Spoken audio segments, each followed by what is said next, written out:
Ketika terjaga daripada tidur pada pagi tadi, saya ada terfikir tentang satu daripada kebesaran Allah Subhanahu Wa Taala melalui nikmatnya, iaitu nikmat telinga.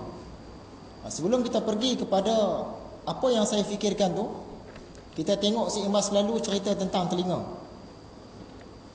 Telinga ini ada beberapa peranan yang dijadikan oleh Allah Subhanahu Wa Taala. Yang pertamanya, telinga kita ini untuk mengesan bunyi. Bunyi yang datang dalam bentuk gelombang, dia boleh kesan. Yang kedua, telinga berperanan untuk seimbangkan badan. Kalau salah satu telinga kita tiba-tiba rosak, kita nak berdiri, dia tak boleh seimbang.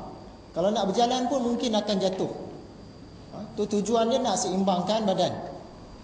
Peranan telinga yang ketiga ialah untuk mencantikkan kepala. Bila dah ada telinga, dua-dua belah ni jadi cantik lah. Dah seimbang. Kalau salah satu daripada telinga ini tidak ada, jadi tak cantik dah kepala kita. Jadi itu antara 3 peranan telinga yang dibuat oleh Allah Subhanahu Wa Taala, iaitu untuk kesan bunyi, untuk seimbangkan badan kita, dan untuk cantikkan kepala kita. Cuba kita bayangkan kalau telinga kita ini besar macam telinga gajah. Tentulah tak cantik, sebab tak sepadan dengan kepala kita. Apa kata pula kalau telinga kita ini dia jadi kecil macam telinga tikus? Tak cantik juga, tak sepadan dengan kepala kita. Jadi Tuhan jadikan telinga ini dia cukup besar, itu saiz dia tu sepadan dah dengan kepala kita. Jadi nampak cantik. Selain daripada telinga itu sendiri dah cantik, telinga juga dihias lagi dengan subang ataupun dengan anting-anting untuk tambah kecantikan dia. Sebab itu kita tengok ramai orang, terutamanya kaum wanita lah, dia tindik telinga dan pakai subang supaya nampak cantik. Ada yang tindik 1 lubang, ada yang tindik 2 lubang, ada yang 5, 6, 7 lubang pun ada. Remaja-remaja sekarang ni banyak dia punya subang di telinga dia. Ada pula suku kaum tertentu yang tebuk dalam telinga ni. Dia tebuk semua, tinggal yang luar saja. Untuk dia pakai subang besar, dia gantung. Di Sabah Sarawak pula ada yang daripada kecil lagi dia gantung telinga dia dengan batu yang besar supaya telinga dia boleh panjang. Siapa yang telinga dia panjang menyentuh bahu kira cantik. Dia tarik daripada kecil lagi. Jadi macam-macam cara yang digunakan oleh manusia untuk bagi cantik telinga, yang mana telinga ni pula bagi cantik wajah dia, mengikut pandangan kaum masing-masing. Itu dari segi kecantikan.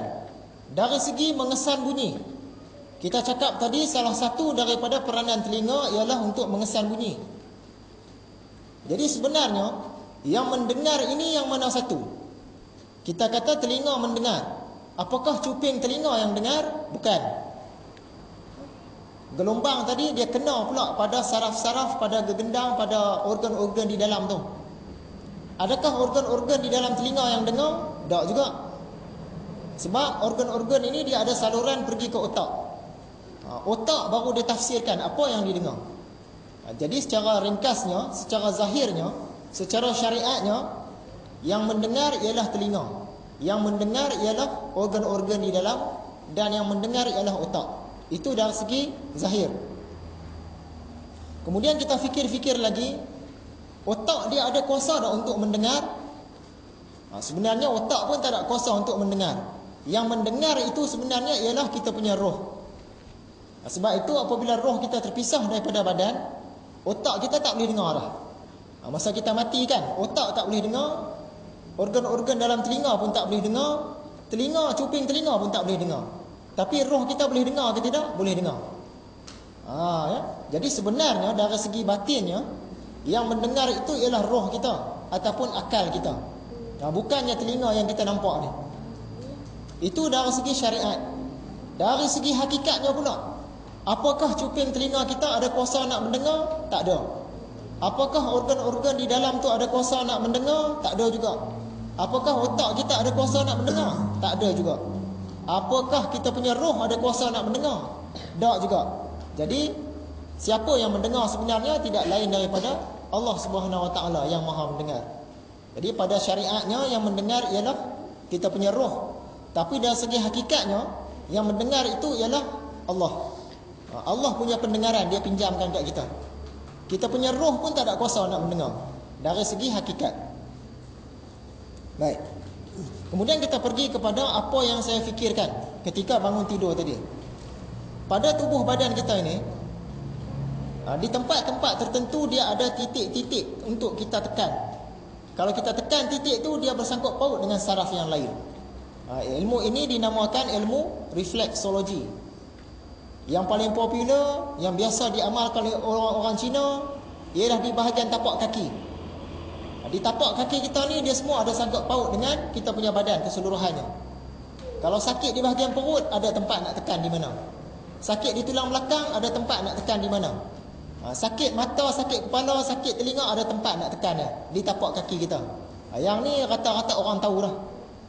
Bahagian yang orang kurang tahu ialah tekanan di tapak tangan.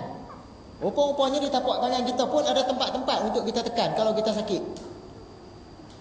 Sakit belakang nak tekan di mana, nak urut di mana. Sakit bahu nak tekan di mana, semua tu ada. Di tapak kaki, di tapak tangan, dia ada gambar dah, buah pinggang di mana, jantung di mana, hati di mana, tempat untuk kita tekan. Cuma di tapak kaki ni popular, di tapak tangan kurang popular, orang tak apa tahu. Selain daripada tapak kaki dan tapak tangan, ada satu lagi tempat yang kita boleh urut, iaitu di telinga. Ni yang saya terfikir masa pagi tadi ni. Rupa-rupanya di telinga kita ni, dia ada titik-titik tertentu yang bersangkut paut dengan seluruh badan kita. Kalau kita sakit di bahagian-bahagian tertentu, ada tempat kita boleh tekan dan urut. Di sinilah kita nampak hikmah daripada ambil air semayang. Bila kita ambil air semayang, kita basuh telinga kita dan kita urut. Rupanya dia mengurut seluruh anggota kita. Dan kalau kita tengok bahagian-bahagian hudung ni, dia kena kepada tempat-tempat tu tadi. Kita basuh tangan masa mula-mula nak ambil air semayang, dah kena dah pada tapak tangan. Kemudian kita basuh telinga, walaupun sunat. Kemudian pada kaki pun kita basuh. Jadi telinga, tapak tangan, kaki ni dia bahagian-bahagian yang ada titik-titik refleksologi untuk seluruh tubuh badan kita. Yang saya fikir pagi tadi, telinga kita ni Tuhan tak buat keras, tapi dia buat lembut, fleksibel. Sebab apa? Kalau keras susah kita nak tidur. Bayangkan telinga kita keras macam tu. Kita nak mengiring sebelah kanan pun tak boleh, mengiring sebelah kiri pun tak boleh. Bila kena bantal keras jadi sakit. Sebab tu Tuhan buat dia jadi lembut. Jadi lembut. Bila kena bantal tu selesa. Itu satu hikmah dia. Hikmah yang kedua, semasa kita tidur tu, bila kita mengiring sebelah kanan atau sebelah kiri, telinga kita ni secara automatik, rupa-rupanya dia mengurut seluruh badan kita. Kita tak perasan. Kita mengiring sebelah kanan, bantai kena telinga, kita nak goyang pi, goyang mai, kita tekan kan. Rupa-rupanya dia ada urut kita punya bahagian badan. Sekali lagi kita pusing sebelah kiri pula tidur, dia urut pula telinga kiri, kena pula pada badan kita semua. Tu kehebatan telinga tu. Tu yang saya nak cerita, yang saya terfikir pagi tadi. Wallahu alam. Cerita tentang telinga habis.